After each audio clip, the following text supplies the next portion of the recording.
Good morning, Canada. Welcome back to another episode of Pierre. Today's November 20th, 2025, and it's almost end of the week. It's actually almost end of question period for 2025, and soon, as disgusting as it may sound, we'll be saying January so-and-so 2026, because they've got 3 weeks after basically today to resume House in their session in Parliament. And after that, they go back to the dirty little trenches that they came from, their constituency, their home office. They go back to, I don't know, twiddling their thumbs. I don't actually know what politicians do when they're not in Parliament. I can't imagine it's a whole lot. Like, they go door knocking, like, whoa, whoop-de-doo. Like, wouldn't you like to get paid over $500 a day to go door knocking? Like, it sounds like a pretty good gig, only sometimes. But while they are in the House, I still don't really know what they do day to day. They all get together for an hour and a half or about an hour, and they yell at each other, and they go on their phones and check social media. So we get a little inside scoop as to what they do day to day, and it's question period. So here we are. We're going to make fun of everybody that deserves to be made fun of. All I ask in return is for you guys to hit the like button and subscribe to the channel if you haven't yet already. As per the usual, what we normally do is we take a little look-see-poo here at the Canadian news and do a little recap for anything that we've missed. So that's what we are going to do. Once I pull up on my second monitor, the ability to switch screens. Here we go. Well, joining me now is CTV News political commentator and former NDP leader Tom Mulcair. Morning, Tom.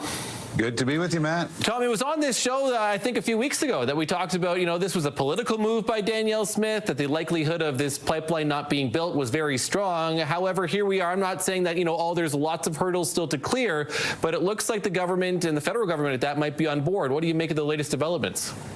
It's very important what's happening now, and it goes to what we saw with the budget. I can recall the head of the Green Party suddenly, after having said that there was no way she would ever approve that budget or support it, it was out of the question.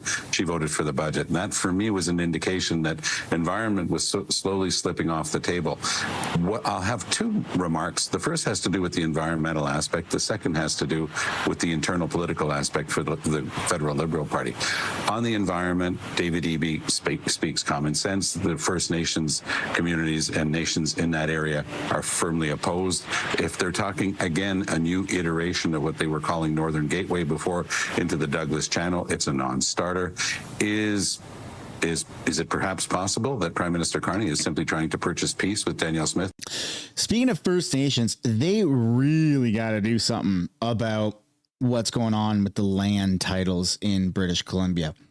First Nations have, historically had kind of a bad rap in Canada for probably a bunch of different reasons. People could, say this and that, and government handouts and, stereotypes and whatever, right? But what's going on with the land grab, the land titles in BC is absolutely insane. And it's like going to cause probably extreme racism towards First Nations. I don't condone it. But I certainly don't condone the land title stuff going on in BC, where First Nations are literally just saying, hey, that used to be our land. My great ancestors, you owe it to us. And the government, the Supreme Court is like, yeah, you know what? You're right. These people who've paid property taxes and mortgages and have loans don't deserve the right to own their properties. So we're just going to give it back to the First Nations. Like that needs to be cleared up and fixed immediately. Knowing himself that there's no proponent for the project, because that's what Adrian Dix, the energy minister of BC, said, and David Eby, the premier. I think they're both right, and I think that Carney knows that they're right. So is he simply trying to mollify her and say, no, I'm not against it. I'm going to remove the tanker ban, but can the thing ever get built without First Nations approval? The United Nations Declarations on the Rights of Indigenous People that Canada signed talks about prior informed consent, and there will be no consent to this project. So when I hear the head of the opposition in BC rolling in the way he did with his superlatives and his exaggerated language, okay, you're that opposed. David Eby made an incredible offer yesterday. He said, if you want to increase the capacity of the one that we just built with $37 billion of taxpayers' money, that's fine. That's the Trans Mountain Pipeline. Go ahead, increase the capacity. Now, that is not something I would have ever heard a head of the NDP say in BC, but what he's trying to do is to offer up some sort of peace offering, saying we're not opposed to getting more oil to the coast, but we're certainly not going to be building another pipeline across BC. But I think that that's the way the thing lands. With regard to the internal aspects of the Liberal Party of Canada, keep an eye on people like Jonathan Wilkinson, who was the former Energy and Environment Minister in Ottawa. He's been left on the sidelines. Keep an eye on someone like Stephen Guilbeault. Guilbeault staked his credibility as an environmentalist in backing everything that Trudeau and now Carney has done on the environment. But he's no fool. This thing cannot go through, and Canada have any plausible argument that we're going to respect our obligations under the Paris Climate Agreement. So if you start losing, and Karina Gould is another person expressing misgivings, and I would spontaneously throw into that mix people like Nathaniel Erskine Smith. So you will wind up with a coterie of people within the caucus of the Federal Liberal Party who might be willing to break ranks. Now, we've been talking a lot about the single Conservative, Chris d'Entremont, who went over to the Liberals, but we haven't been thinking a lot about the internal dissent within the Liberal caucus. And I think that if Prime Minister Carney and the people around him is not careful, he might wind up in a much more difficult situation the next time there's a confidence vote.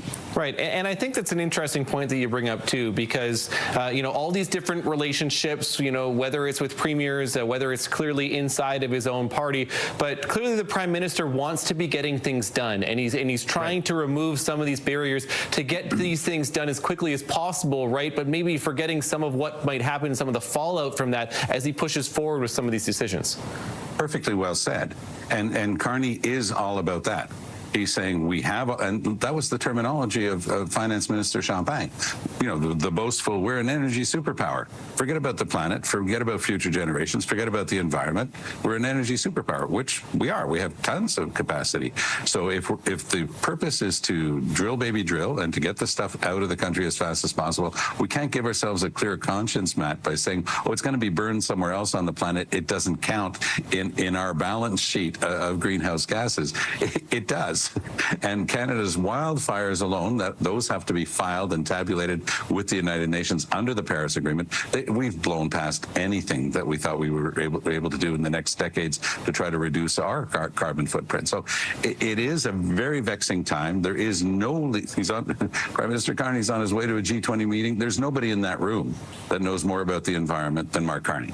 There's nobody in that room who knows more about the importance of reducing our greenhouse gases and saving the planet from global warming and climate change. But is he going to simply keep pushing the same agenda that says we're going to exploit and operate as much as possible, as quickly as possible in the oil patch to get more money into the country to compensate for the current problems, that are short term with Donald Trump? Well, that remains to be seen, but that's certainly what it appears to be his priority right now. Certainly interesting. CTV News political commentator, former NDP leader Tom Mulcair with us this morning. Thanks, Tom, for this. I know I'm probably supposed to have some witty thing to say at the end of watching a video like this, but I was giving it my full attention. If you put a gun to my head, I don't think I could repeat what he just said. I feel like this was kind of in one ear, out the other. Does that make sense? A lot of this stuff now, the politics, I made a wish about a year and a half ago at the height of Trudeau hatred. And I wished that Canadian politics would go back to being extremely boring. And be careful what you wish for, because Canadian politics has gone back to being extremely freaking boring. Yeah, Trudeau sucked and we wanted him out, but of course we wanted him to be voted out. We wanted at least a lot of people who didn't like Trudeau wanted that type of closure. But while he was in, it was insanely exciting every day. New scandals, this and that. And it was just crazy. It felt like the world was watching Canada. And it wasn't boring at all, but it was also very stressful, and that stress compounds. And I don't think it's sustainable, like that level of like insane Trudeau scandals. I know there's a whole new set of liberal issues that are going on right now, but like, it's not as crazy as what it was with Justin Trudeau, like convoy, how he treated people, COVID, like there was just so many things. And so I made a wish about a year and a half, 2 years ago, that we could go back to being like super boring politics where people just, they would just watch it and be like, nah, that doesn't interest me. Change the channel. And I think I've gotten that wish granted, because I have absolutely very little interest in politics these days, which is crazy because like this is a political channel, but it's by design. That's how the liberals like to do things. They like to be extremely boring, use a lot of weird verbiage to just kind of get you to tune out. Like it's just, it's very strategic. And that's what's going on right now in Canada. So if you find yourself just being like kind of angry and you're like, what the fuck am I even listening to? That would probably be why. It's by design, right? Is they try to bore you to death so that you just don't really care. You don't care about their policies. You don't care about their debates. You don't care about anything. But we're still going to watch. At least we're going to go through the motions. I don't know how much of that I actually retained, but going through the motions. Let me know what you guys think down below. Maybe I'm on something, maybe I'm not. Maybe I'm uniquely an idiot, but I feel like a lot of liberal and NDP jargon these days is literally designed to make you freaking want to fall asleep and or change the channel. Next up, we're going to take a look here at what the American envoy or American ambassador, to Canada just recently said, and then what he said today, because it's getting a little crazy. America's ramping it up. They're not happy with Canada. Let's have a look.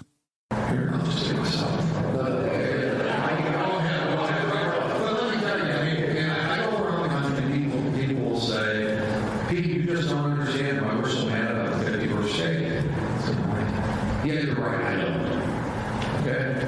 And then I read, all I can say is to my Canadian friends is, you don't understand, and I read the media and I listen to other discussions, the president got mad about an ad.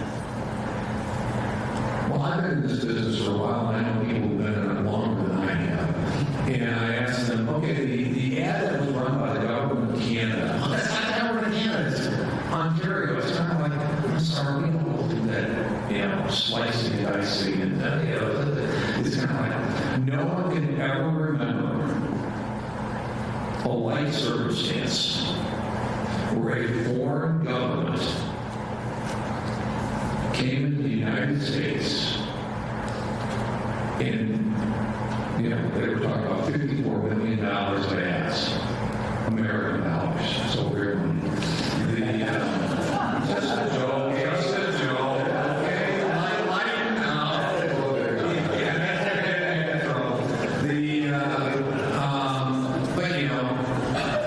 Targeted the President of the United States and his policies 10 days before an election and a couple of weeks before a Supreme Court case would be heard in front of the Supreme Court. I'm sorry, that does not happen in the United States of America. So he goes on to say how, again, freaking boring, right? Goes on to say how Canada is basically interfering with American politics and they don't like it. And it now has taken one step further. Canada is torn between, two different sugar mamas, right? Well, not really. It's simplification. And actually, that's even freaking wrong. I don't even know why I said it. Canada has a choice between Sweden, I believe, and America to purchase a lot of F-35s. And America is not very happy. And they're like, well, if you don't choose us to build your F-35s, you're fucked. And Sweden's like, danke, Sweden things, whatever the hell they say. And so here we are with that same guy that was on stage saying Canada better watch out, has this to say about Canada better watch out as well. Canada's a sovereign nation. They will make up, their minds as to what the best plane is for Canada. The F-35, an international in from the beginning. That it characterized a hallmark of how defense cooperation between the U.S., Canada, and other countries really, really works well. Ottawa is reviewing its deal to buy more F-35s made by Lockheed Martin. It's widely considered America's most advanced fighter jet, while the Gripen fighter jet comes from Swedish company Saab, which promises to create thousands of Canadian jobs. Saab is also proposing a partnership with Canada's Bombardier based in Montreal, where a rare 3-day state visit wraps up for Sweden's King and Queen, who are leading a delegation of 30 Swedish companies. They've spent the past 2 days here in Ottawa, and I spoke to them for an exclusive sit-down earlier this evening. Your Majesty's welcome to Canada. Thank you very much. At the state dinner last night, you spoke about the common interests that Canada and Sweden have, except for in the hockey rink. And yet this visit of yours comes 20 years after your last one. Why make this state visit now? If you think upon the situations in the world, it's changed. It's quite dramatic in the world. So Sweden is a small country with a small economy, and we are very dependent on export markets. So we have roughly plus 150 Swedish companies in a vast country. And so there is already friendship and collaboration on many fields. So there's a lot of things we can work together on. We have not only been here on the state visits, 3 of them, but we have been here during the Olympic Games as well, in Calgary and Vancouver, which was wonderful. It was very well organized. It was great fun, I must say. And so you have a beautiful country, and traveling now, it was very interesting for me to compare it with time before. We know that the U.S. president has forced many countries, including Canada, to change the way they do business. Canada is so freaking lame. Canada is so lame that any country we talk to, we bring up the fact that Trump is forcing our hand. Can you imagine if every girl you dated, you started talking about your ex? Like, what the fuck is wrong with Canada? Seriously, please, somebody let me know. You know, my ex really is forcing me to do this because, I don't know what the heck's going on over there. But anyways, what's your favorite color? Like, this is just so weird. Even if you don't like Trump, even if you're an anti-Trump guy and you're like, Canada first, we're never going to sell Canada, that's fine. We can exist. We can have different views. It's a guilty pleasure of mine for Canada to be absorbed by America, because I was in the Canadian military and I worked with a lot of Americans. I've traveled through America. I love America. I love the American dollar. I love the American landscape. I love American potato chips that take up 3 freaking aisles in the grocery store. Okay. You got Southern barbecue, Eastern barbecue, Northern barbecue, Western barbecue, deep Southern barbecue, American barbecue, real barbecue, hot barbecue, spicy barbecue. Those are just the barbecue chips. Then you add barbecue Ripples chips. Like, America has everything. It's awesome. I freaking love it. Okay. Guilty pleasure of mine. If you don't feel that way and you just want Canada to be separate from America, that's fine. But all people have to at least understand that this Canadian dude is talking to the king and queen of Sweden. I don't understand how important that is, but obviously if you're a king and a queen, it's probably a pretty significant freaking role.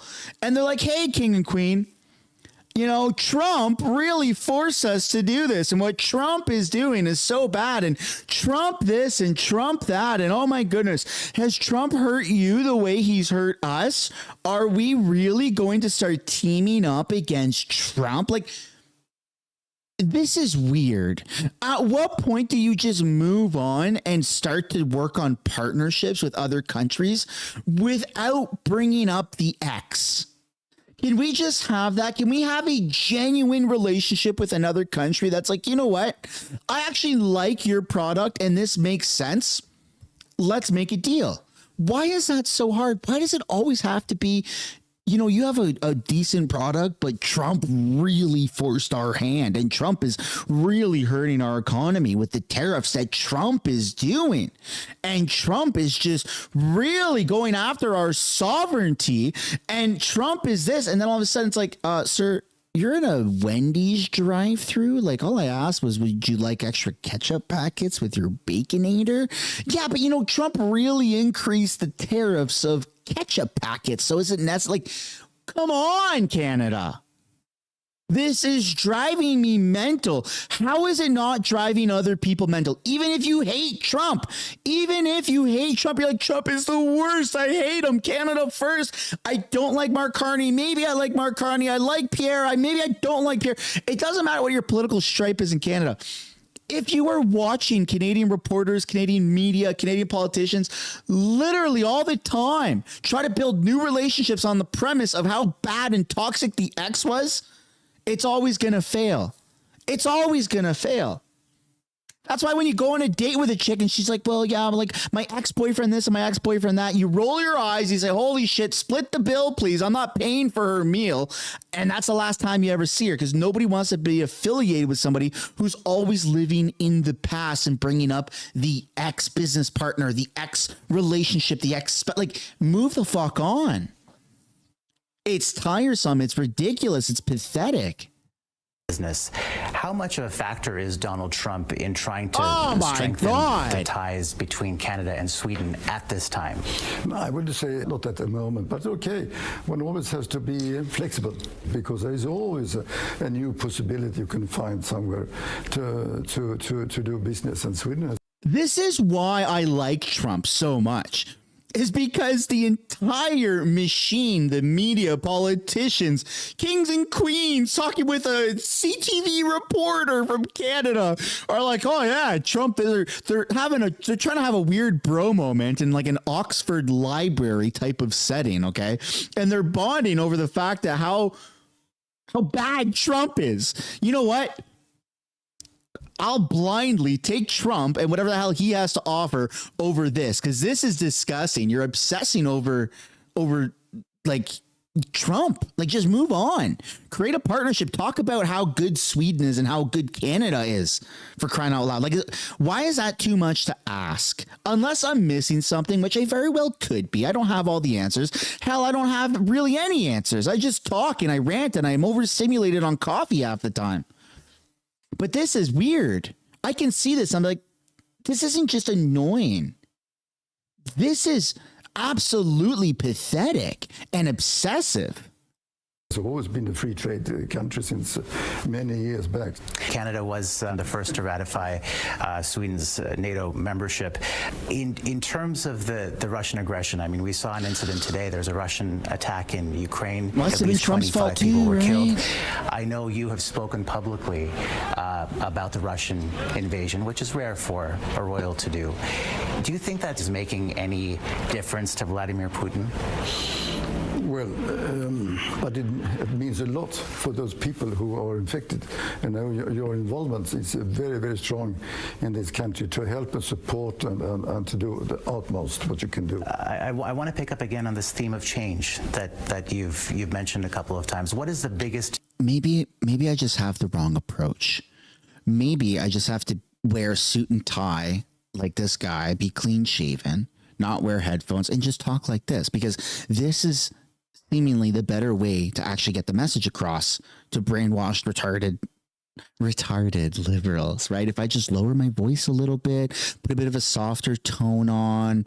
No, we're not going to do the lift because that's a little too much, even for Canada right now. But we're going to talk like this, okay? And we're just going to say that, you know what? I think it's very weird and obsessive that they're focusing so much on Trump. Like, is that how I'm supposed to fucking talk? Oh my God.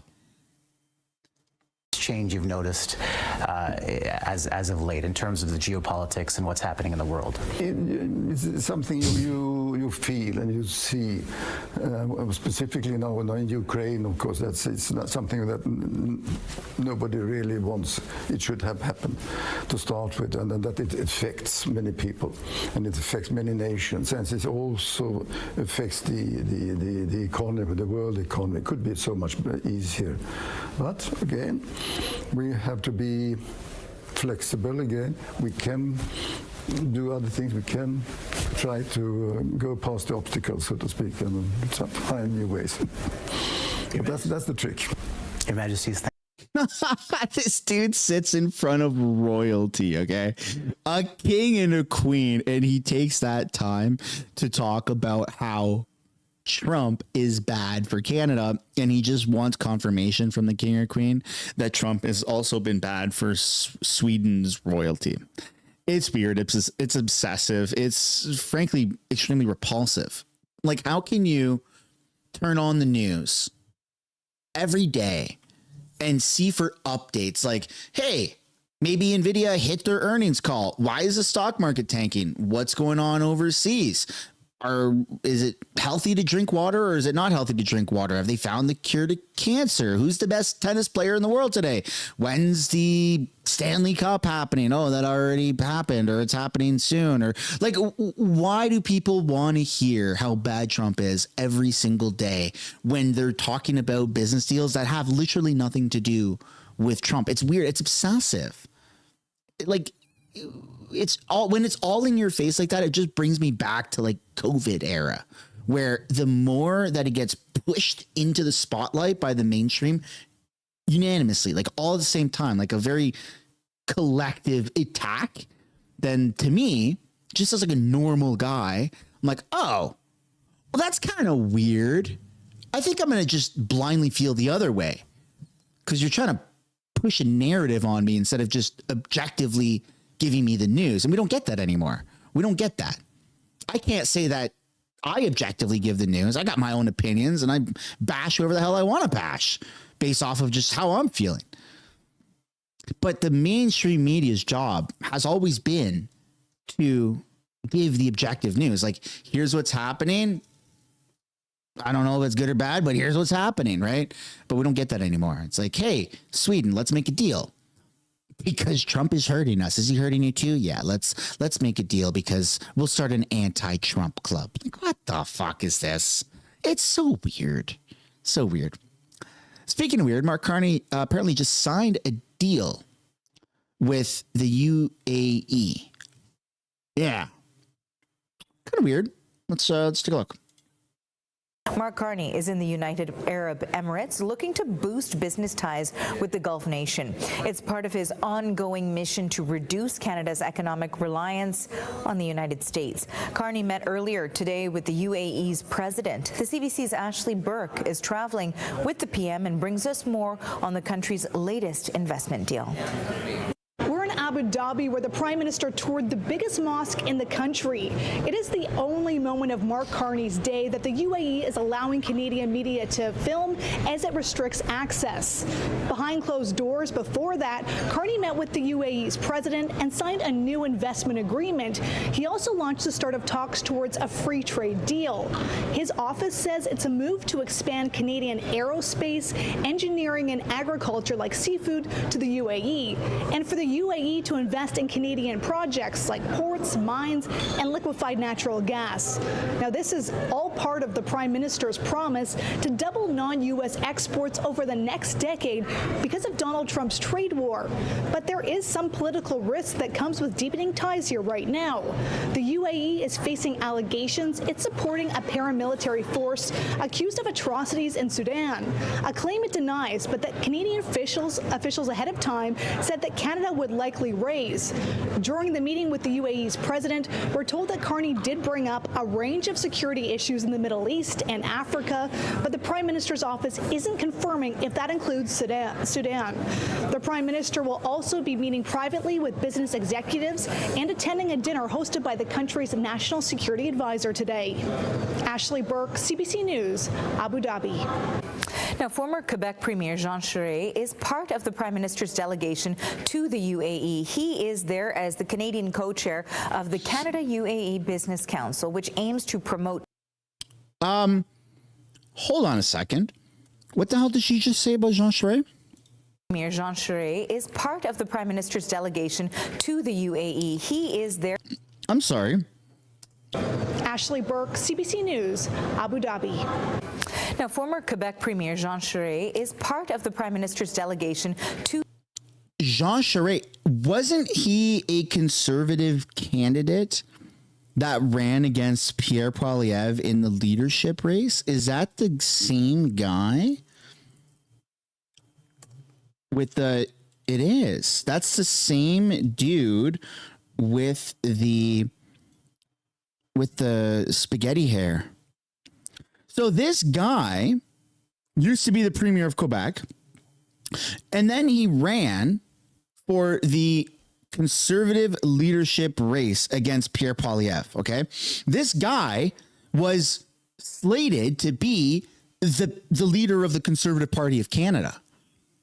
Like, not Pierre Poilievre. The odds were stacked against Pierre, but he ran against Pierre, and Pierre utilized the convoy momentum so freaking well. And the anti-Trudeau rhetoric at the time, and won like pretty huge. I think it was like 72% or something Pierre won by, or 60-some%. Like, I'm pretty sure it was a pretty big margin.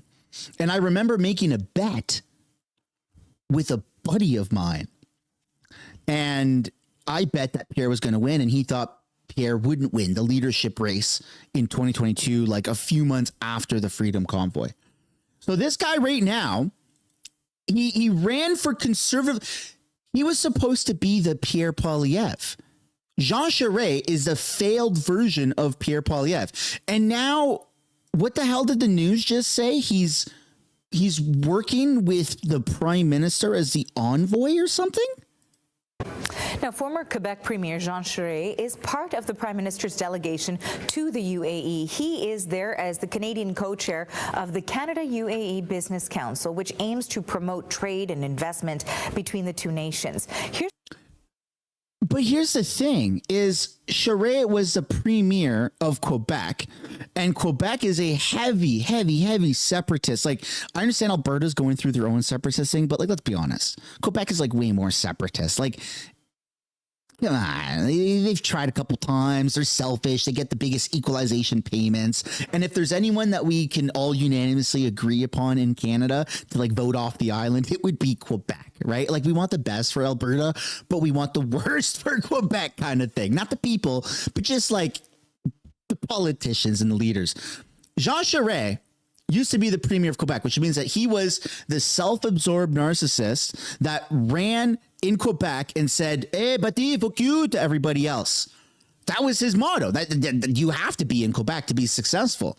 And now he's leading business and trade and investment negotiations for a liberal government as a Quebec, as a previous Quebec premier. That's like, shouldn't be it at all. You should actually have somebody from like Alberta or Saskatchewan or Manitoba, not Ontario or Quebec, to be dealing with those negotiations, because Quebec's interests are always self-interest. I guarantee you, Charest is going to be saying to the UAE, yeah, come on in and give us a bunch of money to Canada, but then also like give a little bit of extra to Quebec. Bro, how did a conservative leader candidate end up working as the envoy for a liberal government to the UAE? Am I overreacting right now, or is this messed up? Like, I get that Canada has to like work together and stuff, but he tried to be the leader of the opposition. It just feels a little bit wrong. It feels like cross-contamination. I don't know if I'm supposed to be angry about it, but my initial reaction is it seems a little weird. It seems like these people just float around. Like, I'm working with this in real time right now. So if you're watching this on the live stream, you're seeing my brain try to put the pieces of the puzzle together. And if you're watching this on the video, I'm sorry that it probably wasn't edited out to make a little bit more sense. But to me, it feels like Canadian politics is a bus. a bus, and each seat on the bus is a part of a certain political team. So you've got red seats, you've got blue seats, you've got a couple of green seats, you've got some orange seats, you've got some lighter blue seats. And so you get on the bus and you're like, okay, cool. We're going that way, right? Okay, great. And the bus driver says, yeah, just pick a seat, any seat, whatever's open. And so you're walking through the aisle and you're like, well, I mean, like, I'm not going to pick it based off the color of the seat. I'm just going to pick it. Is it a window seat? Is a buddy of mine in the seat next to me or around me? Can I sit next to my friends or somebody I know? So I'm not just like near a bunch of strangers. Maybe there's a cute girl and you want to go sit there and talk. Like, there's so many different, you don't want to sit next to bathrooms, right? If it's like a Greyhound bus or something. And I feel like that's what Canadian politics is. Like they're just like picking a random seat based off of availability, not off of principles. And that's kind of weird. That's a weird thing about Canada right now. Because when you don't have a party that's foundation is based off of principles, then you have people that are willing to sit anywhere just for the sake of being on the bus and getting to that final destination, which includes, of course, a bunch of perks and privileges and salaries and stuff like that, right? And opportunities.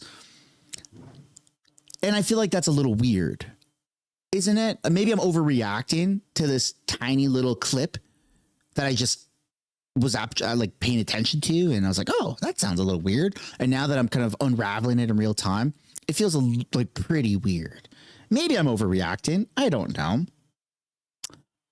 But how can they just float around different parties like that and willingly work for other parties so easily? Isn't that supposed to be a little bit taboo, right? Like, if you're supposed to be in opposition, then you should like oppose what the Liberals are doing. Like, hey, you're not doing it properly. You're not doing it good enough. You're not like, but if you don't oppose it and you're just like a floater and you're willing to go on any seat, then what does it matter? What does it matter at the end of the day?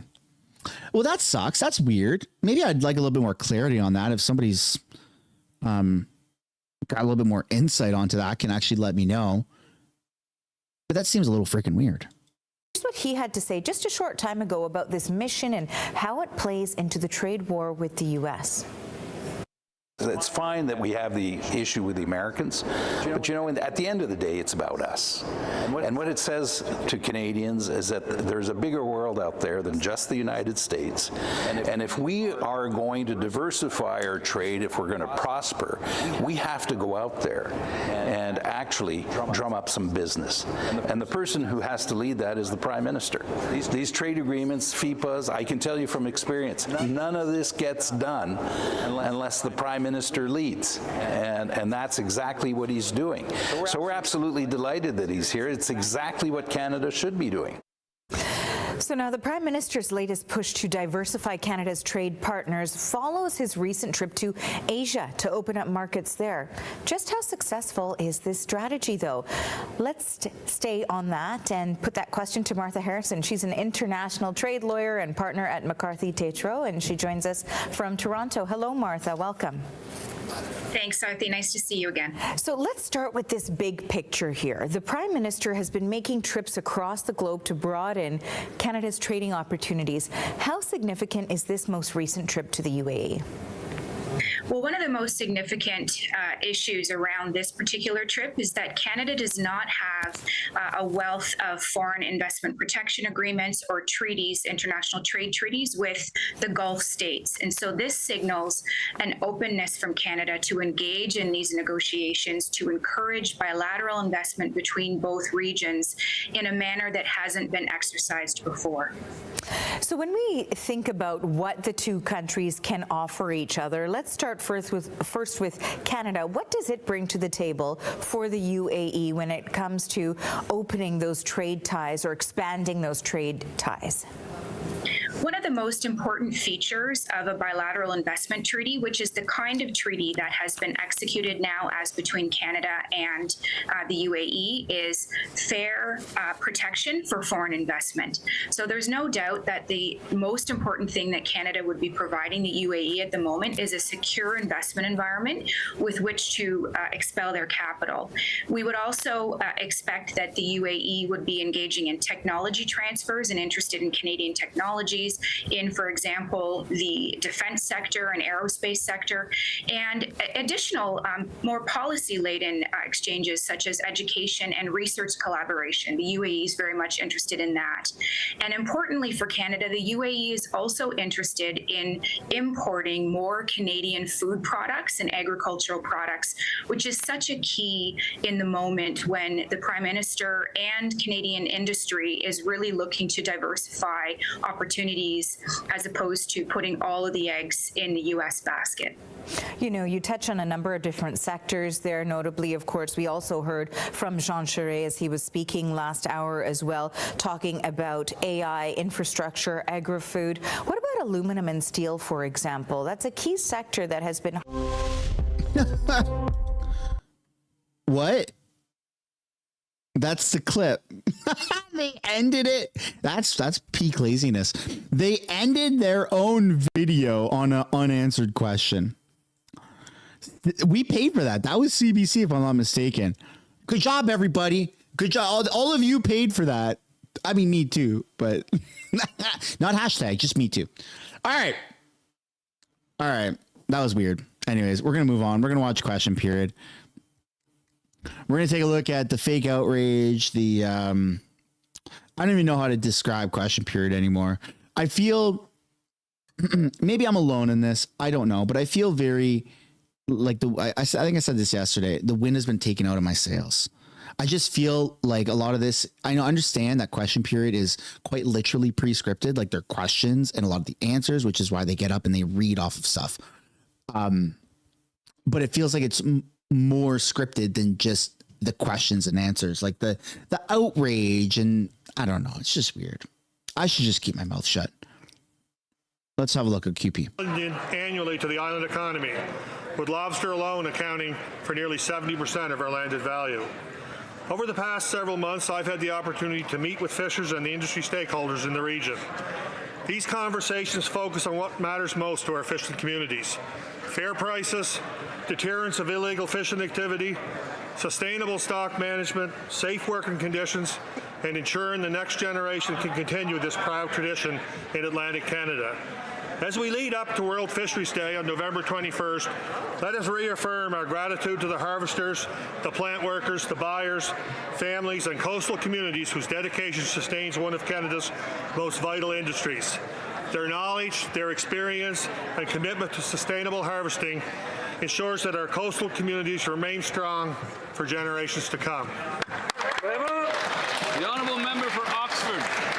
This Prime Minister spends more time in the air than he does here in Canada, jet-setting with global elites. In just 8 months, he has taken 28 trips, racking up over 153,000 kilometers, enough to nearly circle the globe 4 times. Wow. But what does he have to show for this, for these Aeroplan miles? Absolutely nothing. No trade deals and no results. And every time he's wheels up, it's Canadians who get higher costs and higher tariffs. When he met the Americans, U.S. tariffs doubled. India slapped tariffs on our peas, and China is hammering our farmers on canola. And auto workers, they're losing their jobs, Mr. Speaker. And now the Prime Minister is on another trip. He's out in Dubai just a few days after Brookfield invested billions of dollars there, Mr. Speaker. Wow.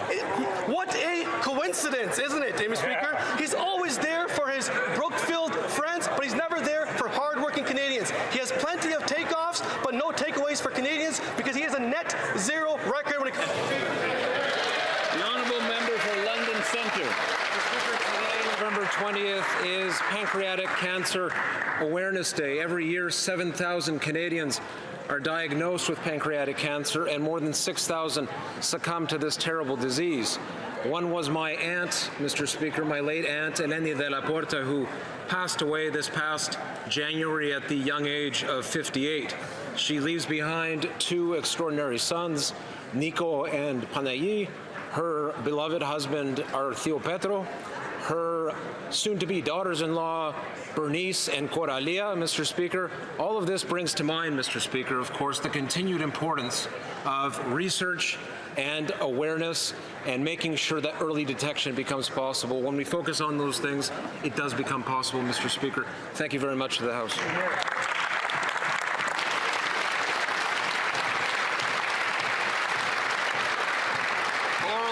Oral questions. Guess on who hid behind a curtain. Mr. Speaker, the Prime Minister's deal with Canadians was elect him and he would get us a win on tariffs. Since then, he's taken over 20 trips, which might be worth it if he actually came home with better deals, but he's not. After meeting with the U.S., tariffs are even higher than before. After meeting with China, we now have new tariffs on grain and seafood. India put new tariffs on peas after their meeting. He claimed to have some kind of special ability that would result in new trade deals, but it turns out he's not that special. He's just another Liberal. Will the Prime Minister admit that he's trailing on fade, or is making things worse part of some genius strategy?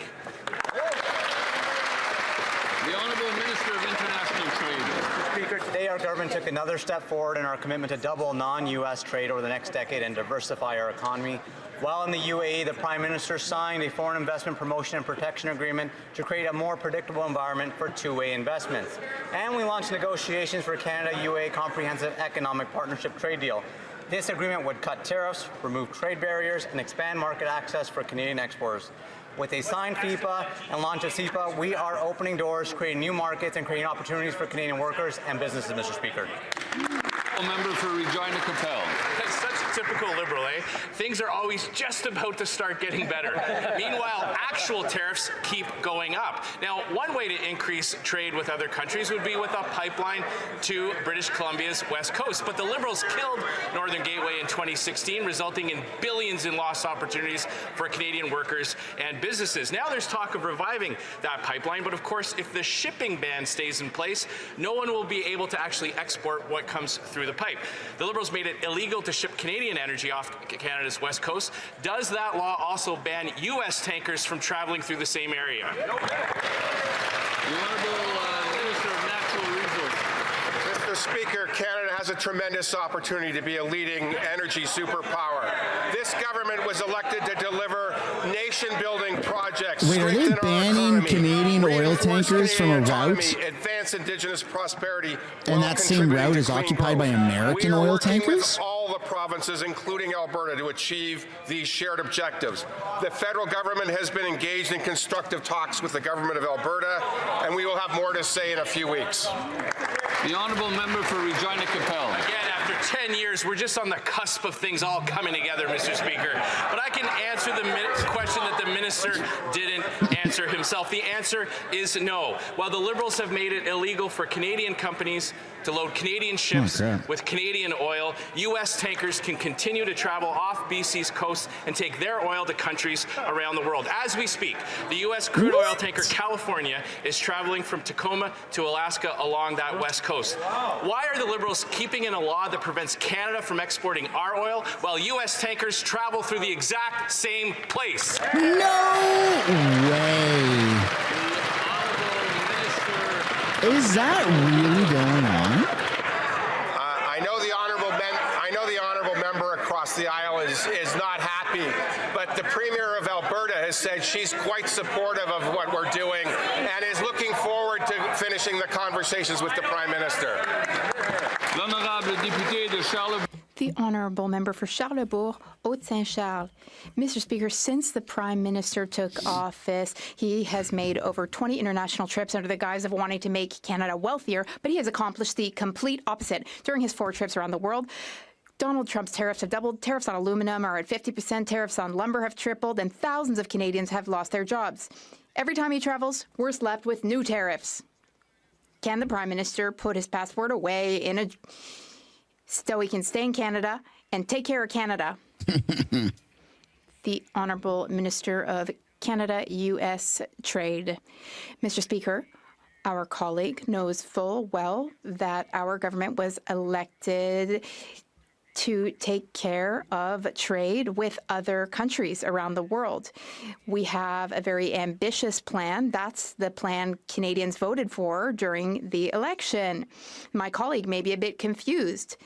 Often, a government leader travels, for instance, the trip to the United Arab Emirates, where, good news, we signed a very big, important deal with that important investor, and we will continue to work for the Canadian economy.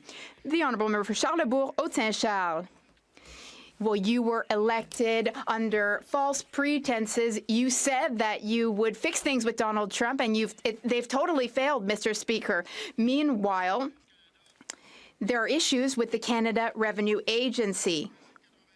The cost of bureaucracy in Canada has risen by over 80% since the Liberals came to power, and now there are hundreds of thousands of Canadians who can't access their files online. Nearly 1 million Canadians can't access their files online.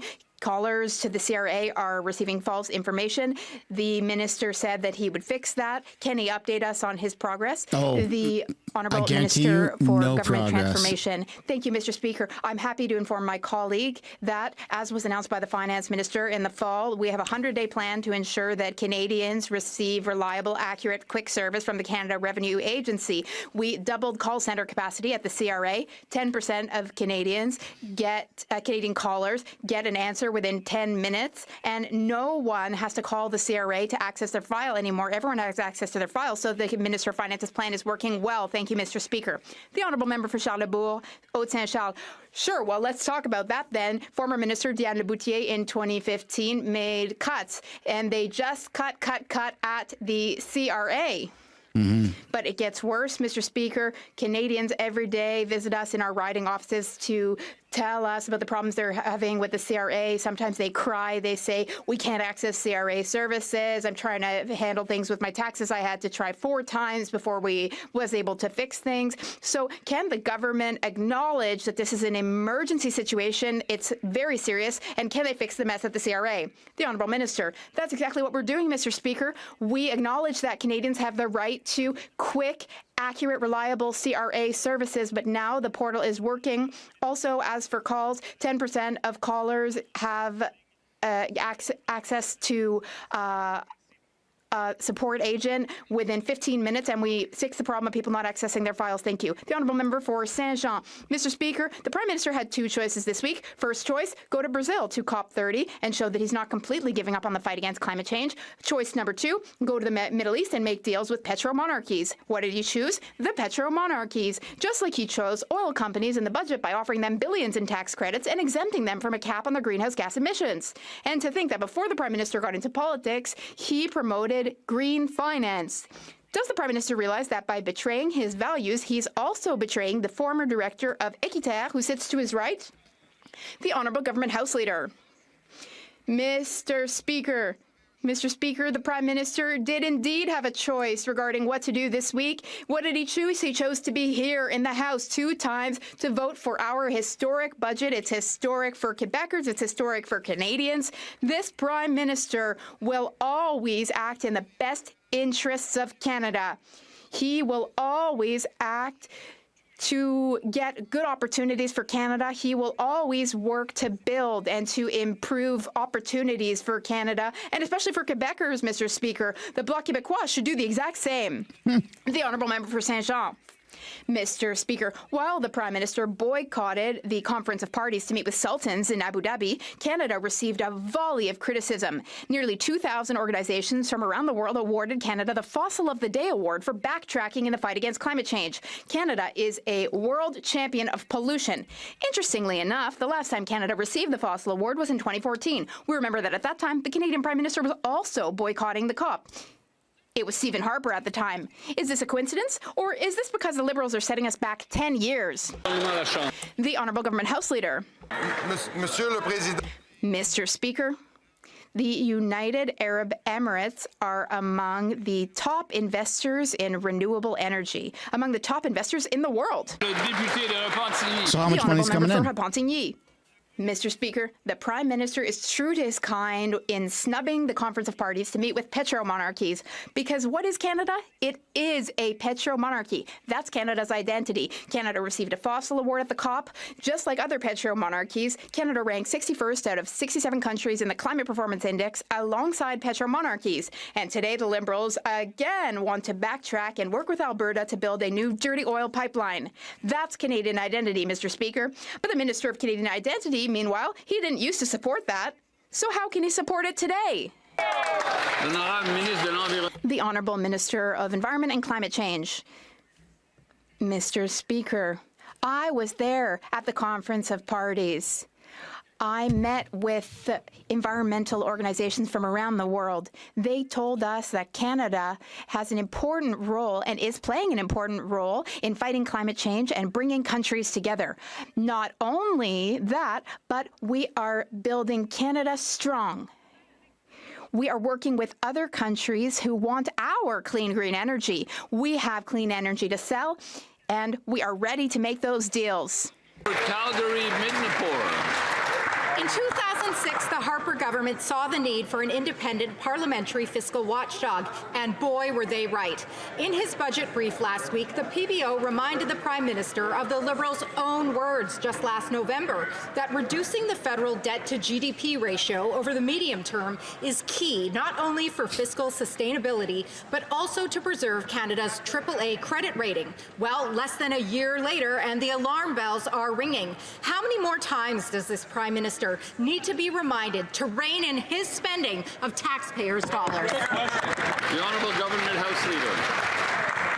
Mr. Speaker, earlier today in this chamber, the member for Calgary Midnapore said the Prime Minister's loyalty was not to Canada or to Canadians. That is a direct... I would invite her to retract that statement at this very time. That's a bold statement to make, even if it is true in the House. He gets penalized. Budget loads reckless spending today on tomorrow's taxpayers, something an economist should know. After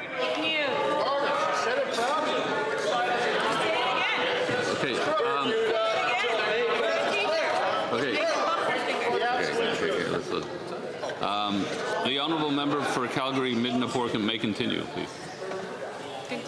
Continue. This Prime Minister's loyalties are to Brookfield. There you go. The Prime Minister's costly credit card budget loads reckless spending today onto tomorrow's taxpayers, something an economist should know. After 10 years of these Liberals, Canadians are being forced to put nearly 50% more of their personal expenses on credit cards, a result of Liberal financial failures. Fitch Ratings has warned that because the Liberals are ignoring their own fiscal... The Honourable Government House Leader. Mr. Speaker, I don't think debate in this chamber is served by challenging a Prime Minister who has stood up for public service in Canada, challenging his patriotism or his service to his country. I know that member doesn't believe those things. I would invite her to restrain her comments with respect to the Prime Minister's feelings about the country and about the people that he serves, and I would once again invite her to retract those comments. The Honourable Member for Regina Luban. After 10 years of reckless spending by these Liberals, Canadians have forced to put 50% more of their expenses on credit cards since 2015. It's so bad that the budget watchdog has condemned the Liberal spending, saying, and I quote, "It's unsustainable and shocking." When will the Prime Minister finally put an end to his out-of-control spending spree so Canadians can put food on their table? The Honourable Secretary of State for Financial Institutions. Mr. Speaker, on one side of the House, we have continued tired, old rhetoric. The same questions that question a Prime Prime Minister with world-class business and economic experience versus a leader from the Conservatives that has been in this House for 20 years, hasn't had a job outside of this House. On this side of the House, we're focused on building a strong economy. We're focused on making historic investments in infrastructure, defense, housing, transport. Mr. Speaker, on this side, we're serious about the economy. They continue with the same old tired rhetoric. The honourable member for Regina Luban. That minister should be tired of having a reckless record when it comes to CRA and fix the CRA before he fixes anything else. That's right. The agency that gives the government its credit score says that since the Liberal government frequently ignores their fiscal anchors, the federal finances run into a further risk of deteriorating. A simple question to the Prime Minister is, when will he take his job seriously and get Canada's finances back on track so that Canadians can afford a life? The Honourable Secretary of State. Mr. Speaker, on April 28th, Canadians had a choice to make between two visions for the country. One was a vision of slogans and divisiveness. On this side, our Prime Minister with world-class business and economic experience had a plan to build our country, to invest in our country, to build our country by Canadians, for Canadians. Mr. Speaker, on this side of the House, we are serious about building a stronger Canada, a Canada for everyone. That side is not. Thank you, Mr. Speaker. The honourable member for Dufferin-Caledon. Well, a Prime Minister who describes himself as a European is giving $500 million to the European Space Agency to create good jobs in Europe.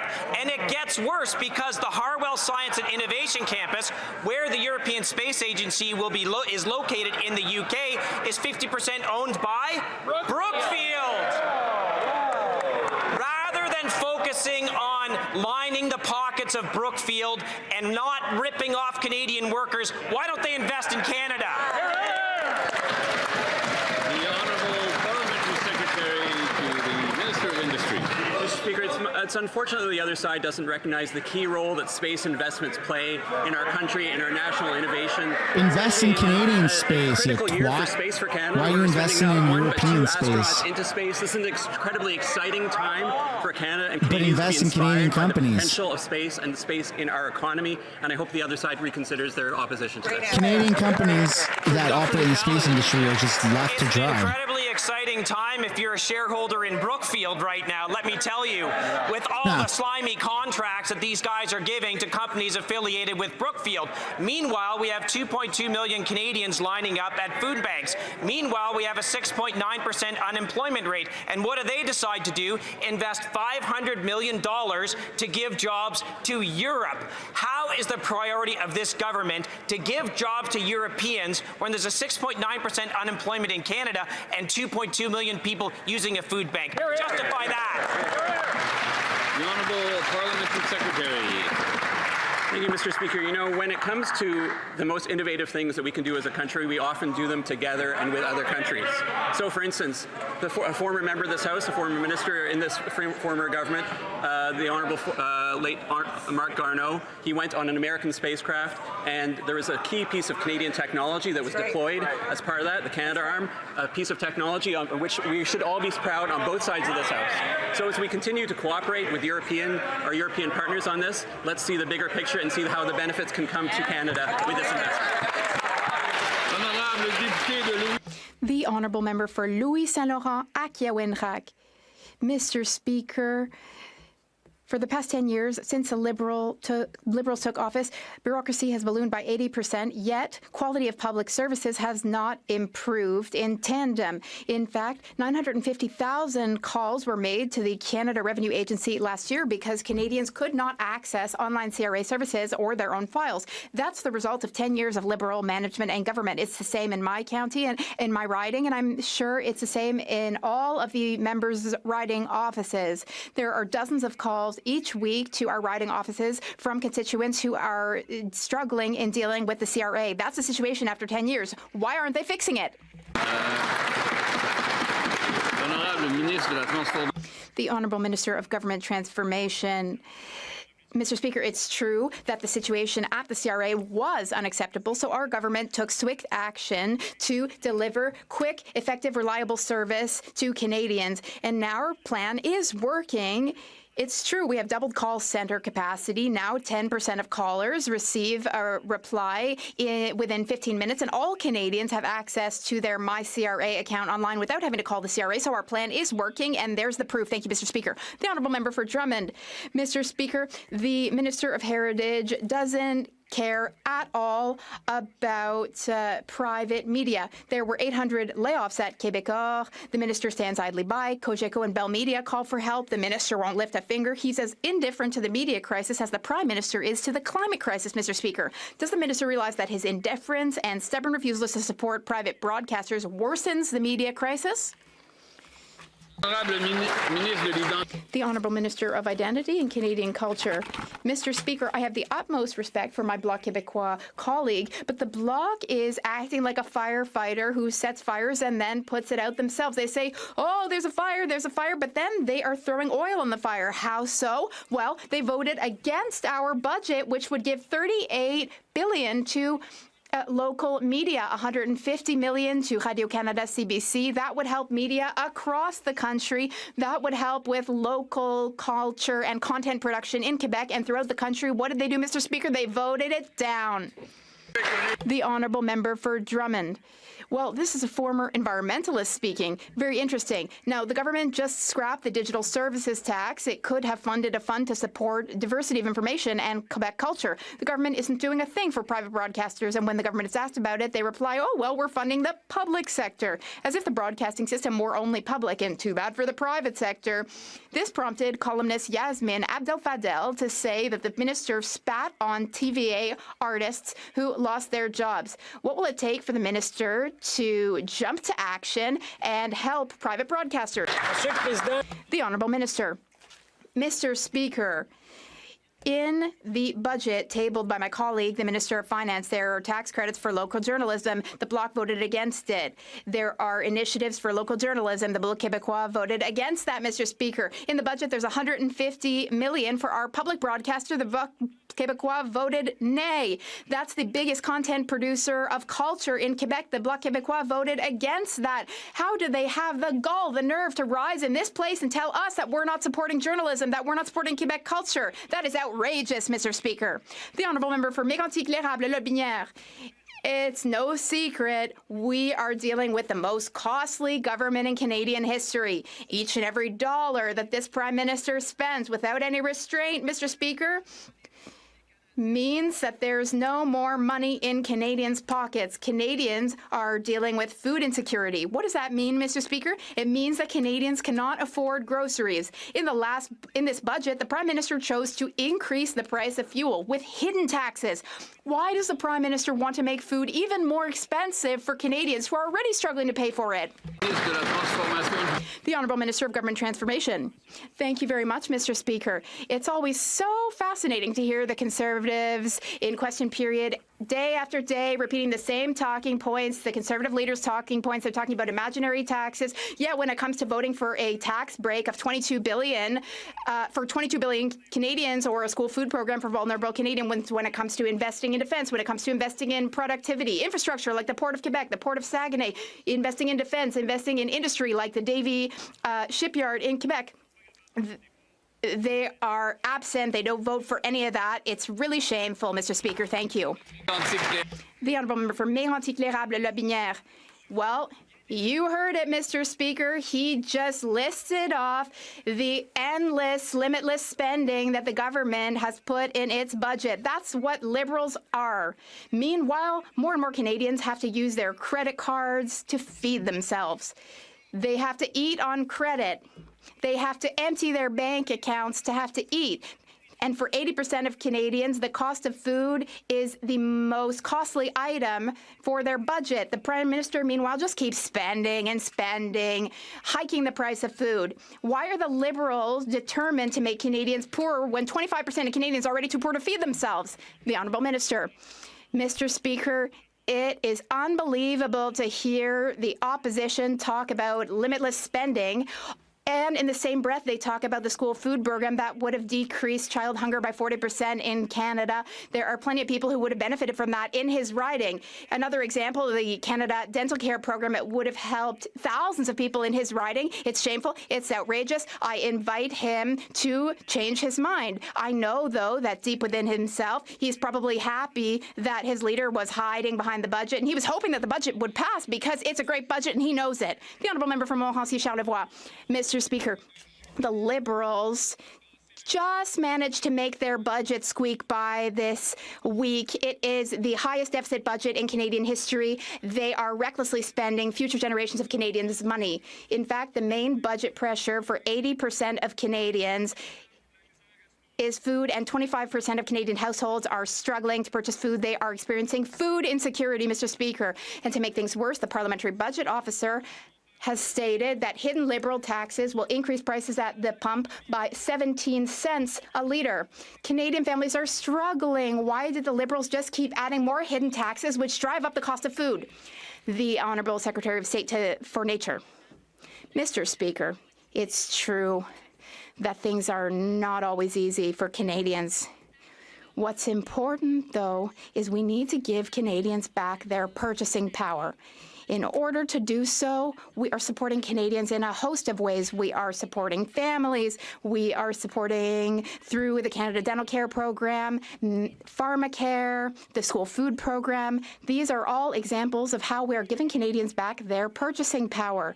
Not to mention all the other huge investments so that Canadians will have good, well-paying jobs. That's what it means to build Canada better and stronger and react to today's crisis. Speaker, this Liberal government is the most expensive in Canadian history. Every dollar the Prime Minister spends comes out of the pockets of Canadians and drives up the cost of everything, especially food. The St. Thomas Elgin Food Bank is seeing record demand. 4 out of 5 Canadians say food is their top expense pressure, and the Liberals are standing by their industrial carbon tax, which makes it more expensive to grow, ship, and sell food. Not only are they not scrapping it, they're increasing it. Why is the Prime Minister making life more expensive for Canadians when they can't even get by as it is? The Honourable Parliamentary Secretary. Well, Mr. Speaker, that's a bit rich coming from Poilievre's biographer, but let's talk. I mean...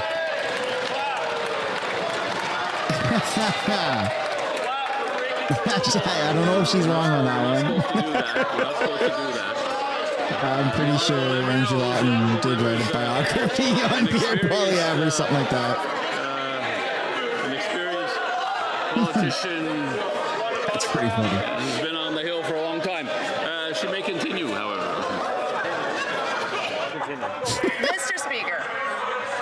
Mr. Speaker, let's talk about two of the main areas of costs for families. Let's talk about taxes and let's talk about housing.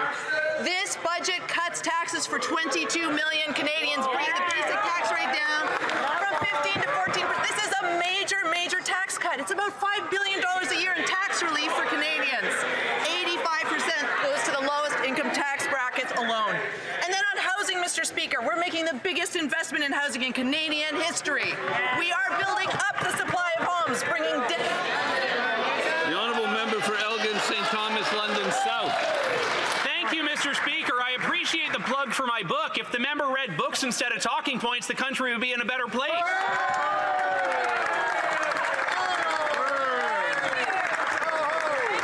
Food prices have risen almost 40% faster in Canada than the United States. To get a zing like that. That was good. Chicken 6.2%. And now the Liberals are adding a fuel tax that will make gas 17 cents a litre more expensive. Driving in my riding in rural Canada is not a luxury, it is a necessity. A tax on gas is a tax on life. When will the Liberals get real and make life more affordable? That was decent. The Honourable Parliamentary Secretary. Mr. Speaker, I think it depends on the types of books that a member might want to read. That's not really a good Let's talk singer. about books. Mr. Speaker, this This week in this House, the Canadian Association, the Canadian Alliance of Student Associations has been on the Hill representing students from across the land. Here is what Abdul Abbasi, the chair of CASA and a student from the University of Alberta, had to say about this budget. Students are pleased to see that the government has met CASA's call for tens of thousands of student jobs in growing economic sectors. This budget is for them. So if the member opposite wants to talk about how education builds... The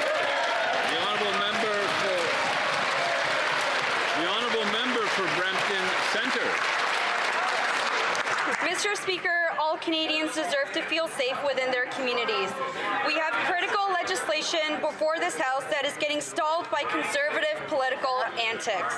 Will the Minister of Public Safety tell Canadians what our government is doing to combat extortion, strengthen enforcement, and protect Canadians across this country? Thank you. Minister of Public Safety. Mr. Speaker, let me thank the member for Brampton Centre for incredible hard work and advocacy. Our government is taking real action to stop those who commit extortion, Mr. Speaker. The Conservatives, however, have failed to support measures like lawful access that law enforcement across Canada have been asking us to implement. They won't support Bill C-2. They won't support Bill C-12. They won't support C-14. They won't support hiring 1,000 new RCMP personnel and 1,000 new CBSA officers. Canadians expect, Mr. Speaker, for their oppositions to work together with their government. Let's stop the rhetoric. The honourable member for Selkirk Interlake Eastman. Mr. Speaker, these Liberals are running government like a travelling circus. Take the F-35 procurement, for example.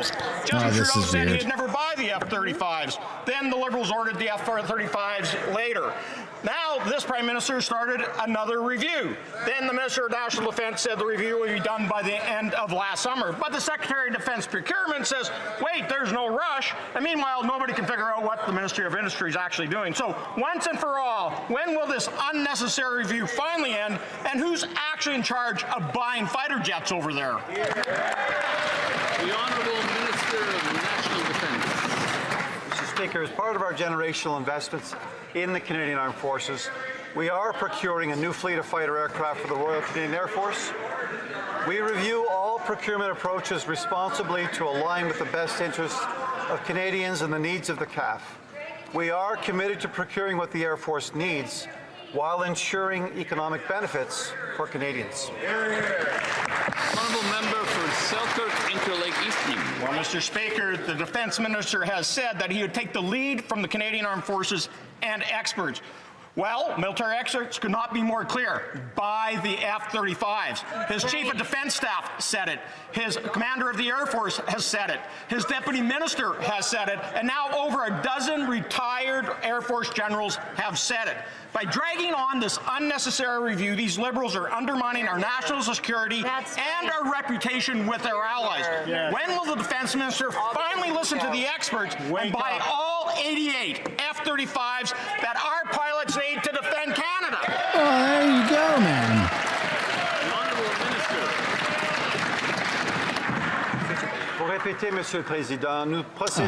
To repeat, Mr. Speaker, we will be purchasing new planes for the armed forces.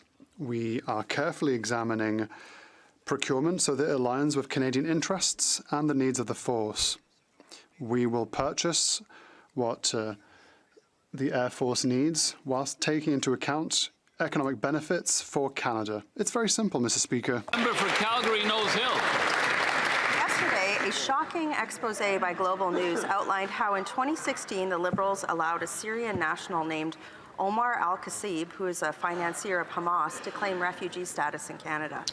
On Tuesday, officials revealed that the Liberals have launched a one-touch program that allows refugee claimants to self-declare whether or not they are terrorists when entering Canada. How many Hamas operatives and other terrorists have the Liberals granted refugee status to in the last 10 years? The Honourable Parliamentary Secretary for the Minister of Citizenship and Immigration. Mr. Speaker, I would urge colleagues across the way to think twice about putting on the floor of the House of Commons unverified reports from anonymous sources, Mr. Speaker. Security is of paramount importance in this country. That is a sacrosanct principle upheld by successive Conservative and Liberal governments. We maintain that principle from start to finish. As for the comments about the program that was talked about at Immigration Committee, the member knows better. The honourable member for Calgary-Nose Hill.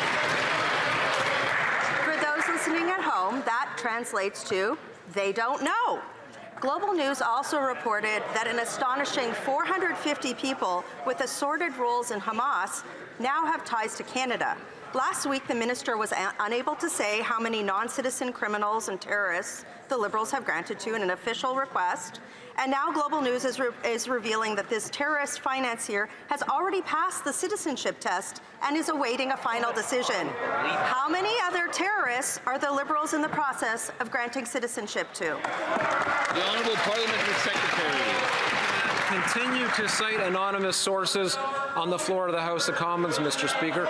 The reality is, Mr. Speaker, the reality is that security remains always a fundamental responsibility that we take seriously. When security agencies become aware of potential threats to this country, they act accordingly, and we trust them to do that. As for the point that was raised before, relating to what was discussed this week at Immigration Committee, I say the member knows better because she knows very well that our security system is not upheld by an app, that checks, criminality checks, national security checks, all of these checks are carried out before anyone is allowed in this country, Mr. Speaker. The honourable member for Wellington, Halton Hill North. Mr. Speaker, the Prime Minister has said that the biggest threat to the security of Canada is Beijing's foreign interference. Parliament passed a law to create a registry to combat this interference. A year and a half ago, the government said it would be up and running by year end. The government must consult with opposition leaders and introduce a motion to appoint a commissioner. There's only 3 weeks left before Christmas adjournment. When will the government consult opposition leaders and introduce a motion to appoint a commissioner? The Honourable Minister of Public Safety. Thank you, Mr. Speaker, and I'd like to thank my colleague for the very important question. I just want to assure him, as well as this House, that we'll be moving forward in short order to bring forward the name to the opposition and to have a motion before the House. The honourable member for Wellington, Halton Hills North.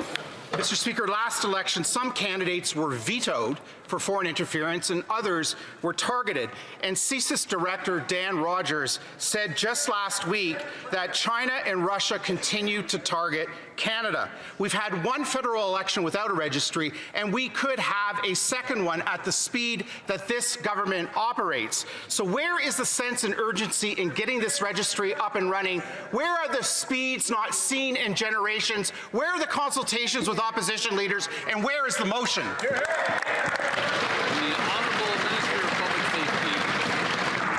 Mr. Speaker, let me take this opportunity to thank the men and women of CSIS and the work that they do each and every day to protect Canadians. I also want to once again assure my colleague opposite that we will be bringing forward a name in short order, and we will ensure that there's adequate consultation that comes before the House, Mr. Speaker. Honourable member for Mission, Matsqui, Abbotsford. Thank you, Mr. Speaker. Extortion threats in British Columbia are up 481% since 2015. The Liberals voted against our Conservative plan a year ago that would have tackled this crisis with mandatory jail time and removing house arrest as an option for extortion with a firearm. Since their refusal to act, thousands of new extortion cases have exploded across Canada. What do the Liberals have to say to those businesses and victims of crime who have suffered due to their inaction? The Honourable Minister of Public Safety.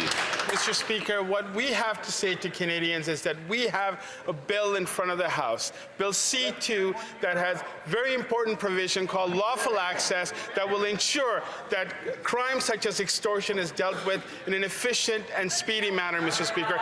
This is what law enforcement across Canada, from Abbotsford to every part of the country that I've visited over the last last 6 months have been asking for. It is a bill, it is a component of the bill that's so essential. However, the party opposite has continuously refused to bring forward and to accept lawful access as a very basic principle of Canadian criminal law.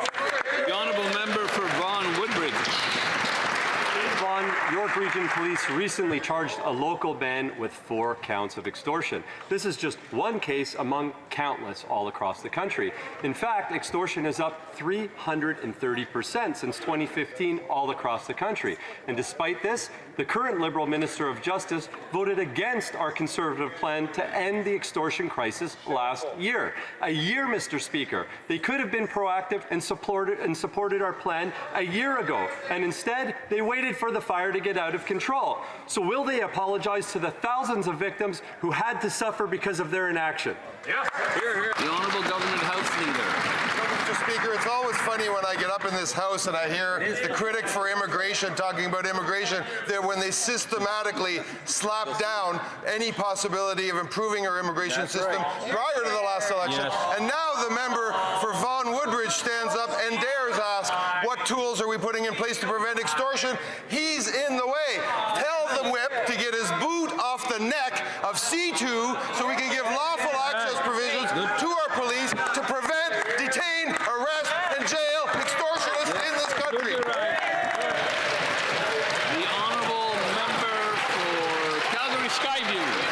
Mr. Speaker, extortion in Canada has exploded by 330% since 2015. Canadians are being terrorized. People are dying. Homes are being sprayed with bullets. And what does It's the not letting Liberals me do? put subtitles Nothing. on, sorry. In Calgary, a woman who was convicted in helping with extortion walked away with just 6 months of house arrest, all because of Liberals' soft on crime policies. We presented our Conservative plan a year ago, and Liberals voted it down. What does the Minister have to say to the victims for his inaction? Voted. Honourable Minister of Public Safety. Mr. Speaker, what needs to happen is that the rhetoric needs to stop from across the aisle. What we need to do, Mr. Speaker, is right in front of the House. We have Bill C2, Mr. Speaker, that has lawful access as a very important principle of criminal law. We have Bill C12, the Strong Borders Act. We have C14 that speaks to the need for bail reform as well as sentencing, Mr. Speaker. These are smart criminal justice reforms that's meant to keep Canadians safe, including those who are experiencing extortion, Mr. Speaker. It's time to get serious and for the Conservative Party to come forward and pass this legislation. The Honourable Member for Rivière-des-Mille-Îles. Mr. Speaker, public transit is essential to reducing congestion, supporting economic growth and improving the quality of life for Canadians in urban centres from coast to coast to coast. Last week's announcement regarding the REM represents an important step in my riding towards sustainable transportation and improved mobility in the Greater Montreal area. Can the Minister inform the House how this project will strengthen public transit and support our broader efforts to build a cleaner and better connected future for Canadians? The Honourable Minister. Mr. Speaker, the announcement on the REM is a significant step forward for sustainable transportation in Montreal, but also for Quebec as a whole. The inauguration of the Deux Montagnes branch will transform the way more than 170,000 people, families, workers, and students travel every day. There will be major economic benefits, including the creation of 1,000 permanent jobs in the long term. It will also reduce greenhouse gas emissions by 100,000 tonnes per year. This is an ambitious project worthy of Quebecers and worthy of a strong Canada. The honourable member for Newtecumseg-Gwillimbury. Look out, Mr. Speaker, there he goes again. It seems like the Prime Minister just can't wait to jump on a plane and leave the country and at any opportunity he gets. He's been everywhere, to the U.S. twice, then to Italy, Mexico, and Poland, Belgium, the Netherlands, and so many other countries, right across the globe, and now back to the UAE, and yet Canadians are worse off than ever as the cost of living skyrockets faster than the Prime Minister's air miles. Can the Liberals name one tariff that's been reduced because of all that travel? The Honourable Minister of International Trade. Mr. Speaker, we are taking a Team Canada approach to opening new global markets for Canadian workers and businesses. That was some fake outrage. To applaud the Prime Minister's We leadership all know on it's the the world Prime Minister's stage. job Let to me quote Premier Moe, we go welcome and the try and Prime do Minister's business efforts to raise Canada's credibility in other countries, but international sphere. Premier Doug Ford thanked the Prime Minister for getting Canada out front. Now is not the time to retreat behind curtains like some of the members opposite do. It's time to lean forward and build there you Canada go. strong. I can't believe that Liberal singer was better than the Conservatives. Speaker, it sounds like any progress on reducing tariffs for Canadians is still up in the air, just like the Prime Minister. Zero results and zero tariffs removed, and that's not good enough. Not when investment in Canada is down $47.6 billion, when our country has the worst per capita growth in the G7, and when Canadians' families are struggling to eat, heat, and house themselves. Mr. Speaker, is this why the Prime Minister is always traveling, so he doesn't have to see the consequences his failures have brought on this country? That's right. The Honourable Minister of Artificial Intelligence and Digital Innovation. All right, instead of reading his Air Miles plan, why do you read the budget? The only word that the opposition seems to know is no. It's time. The Honourable Member should, He's going to let him redo it. I'm not going to comment on what I've read recently in the budget or not, but if he could go through the chair, he may continue. Mr. Speaker, I want to thank the honourable member for counting air miles instead of reading the budget, but I will say, Mr. Speaker, the only word the opposition seems to know is no. It's time to say yes to building Canada. It's time to say yes to the National School Food Program. They said no. It's time to say yes to building affordable homes. They said no. It's time to say yes to investing in our national defence. They said no. It's time to say yes and build Canada strong. The Honourable Member for Bow River. Brookfield, Air Miles, I don't know. Mr. Speaker, every time the Prime Minister's wheels up, Canadian bank accounts go down. The Prime Minister has taken 28 trips traveling far enough to circle the Earth almost 4 times. And what do Canadians have to show for it? Nothing. No new trade deals, no concrete wins, just photo ops, fancy meetings, hollow letters of intent that never return real results. I mean, to be fair, what do the Conservatives have to show for? They visited India, tariffs on yellow peas. Meetings in Washington, higher tariffs on softwood. Meetings in the UK, crickets for beef and pork. So I ask, is he even trying to get tariffs removed, or just rack up more Air Miles?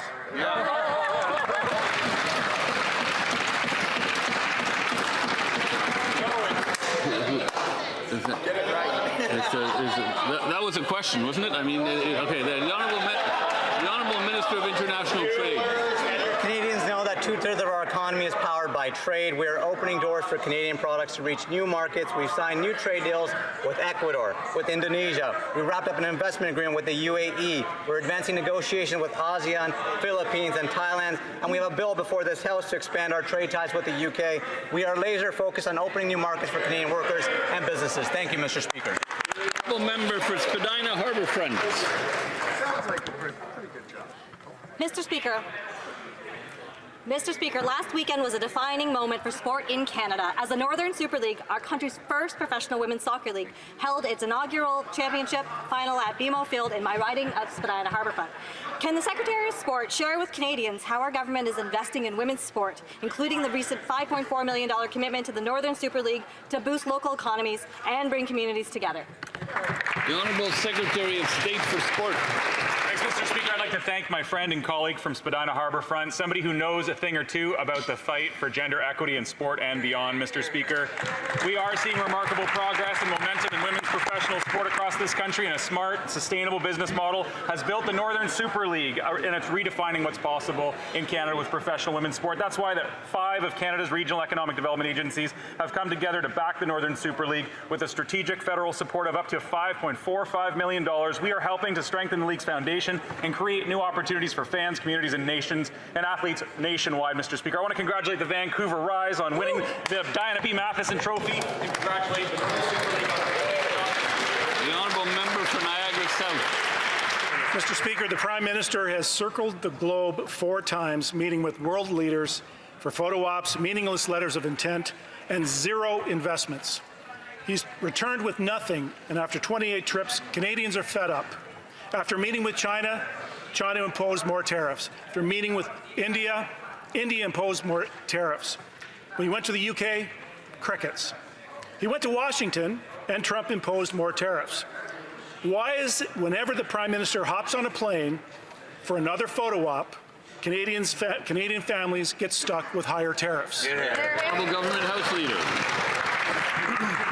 Mr. Speaker, I want to end this question period, at least the Conservative question. We started this question period talking about a very unfortunate quote from the member from Calgary, Midnapore. I want to draw your attention, Mr. Speaker, to a quote from the member for Algonquin, Renfrew, Pembroke, that I don't think really elevates the nature of debate in this House. She said, in referring to the budget, they would rather die than suffer the way this Liberal government had been making them suffer. I would invite that member to retract her comment. I don't think these excesses of language and quite obviously patently false entries into debate serve anyone. Now you gotta be a little worried about it. Come on. Is the member we'll have to deal with this afterwards. Make him answer the question, though. Make him answer the question. The honourable member for Rosemont-la-Petite-Patrie. Are we done with this yet? While the Prime Minister is visiting the United Arab Emirates this week, horrific massacres continue to be perpetrated in Sudan. The Rapid Support Forces, supplied by weapons, with weapons by the UAE, have killed thousands of civilians, and Canadian weapons are reportedly being used in these atrocities. Canada exports millions of dollars worth of arms to the UAE. Will the Prime Minister put an end to these arms deliveries and suspend Canadian defence cooperation with this country until it stops supporting the RSF in Sudan?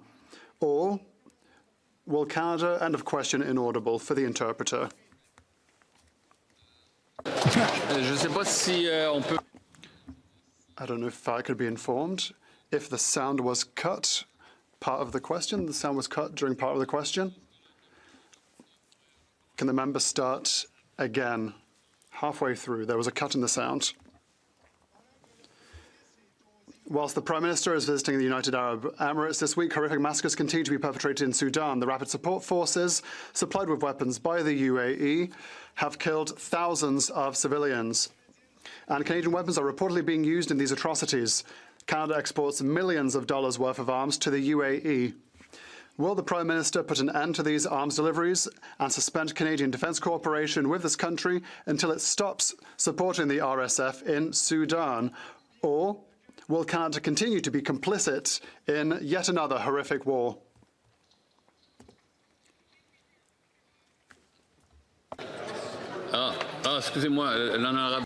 The Honourable Parliamentary Secretary to the Minister for Foreign Affairs. Thank you. Canada condemns the atrocities happening in Sudan. They have to stop. We are horrified by the recent attacks in Al-Fasher, and we condemn the presumed massacre of 2,000 civils. Everyone must protect civilians and must allow unfettered access to humanitarian aid. Canada will continue to support the Sudanese people, as it has done from the very beginning of the conflict. Thank you, Mr. Speaker. The honourable member for Nunavut. The government has Shut legal up. obligations to First Abstain Nations from children, voting on the but budget. the minister has stopped doing the work.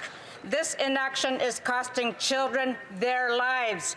The National Children's Chief Commission is being Should have voted ignored. no against the budget. The Liberals would rather pay lawyers to fight with First Nations children. Will the minister commit to permanently stop discriminating against... Muted. I'm sorry, but you abstained from voting. It was strategic. You were fine being the scapegoat. I'm not okay with it. I don't give a shit what your question is, and I couldn't care less what the answer is. That's the end of question period. That's it. That's it. Shitty turnout from the MPs. Today's a boring day. Let's just cut our losses, and I'll see you all on Monday. Enjoy your weekend, everybody. Bye-bye for now.